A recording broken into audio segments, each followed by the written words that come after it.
Hello foodies, welcome to Vismai మై ఫుడ్. ఇవాల్టి మరో సింపుల్ రెసిపీ జీరా పులావ్. దీన్నే జీరా రైస్ అని కూడా అంటారు.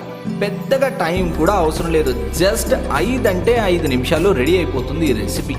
చాలా ఫ్లేవర్ఫుల్గా ఉంటుంది. ఎప్పుడైనా ఓపిక లేనప్పుడు ఇలాంటి రెసిపీ ట్రై చేయొచ్చు. బ్యాచిలర్స్కి అయితే చాలా బాగా సూట్ అయిపోతుంది ఈ రెసిపీ. ఇంకెందుకు ఆలస్యం, ఈ పక్క హైదరాబాదీ రెసిపీ ఎలా తయారు చేయాలో తెలుసుకుందాం. దీనికోసం ముందుగా 3-4 టేబుల్ స్పూన్ల ఆయిల్ని హీట్ చేసుకోండి. హీట్ చేసుకున్నాక 2 టీ స్పూన్ల జీలకర్ర, 3 ఎండుమిరపకాయలు, 3 పచ్చిమిరపకాయలు వేసి మంచి ఫ్లేవర్ వచ్చేదాకా ఫ్రై చేసుకోండి. ఇప్పుడు 2 రెబ్బల కరివేపాకు కూడా వేసి ఫ్రై చేసుకోండి. ఫ్లేమ్ తగ్గించుకుని 1.5 కప్పు ఉడికించుకున్న బాస్మతి రైస్ వేసి టాస్ చేసుకోండి. మేము ఇక్కడ బాస్మతి రైస్ వాడుతున్నాం. మీకు ఇంట్లో సోనా మసూరి రైస్ ఉంటే ఆ రైస్ కూడా వాడుకోవచ్చు.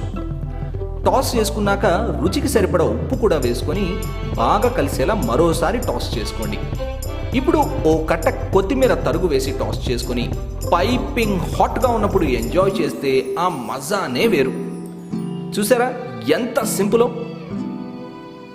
చూస్తుంటేనే నోరు ఊరిపోతోంది కదా. మీరు ట్రై చేసి ఈ రెసిపీ మీకు ఎలా నచ్చిందో ఖచ్చితంగా కామెంట్ చేసి మరీ చెప్పాలి. సబ్స్క్రైబ్ చేయడం మాత్రం మర్చిపోకండి.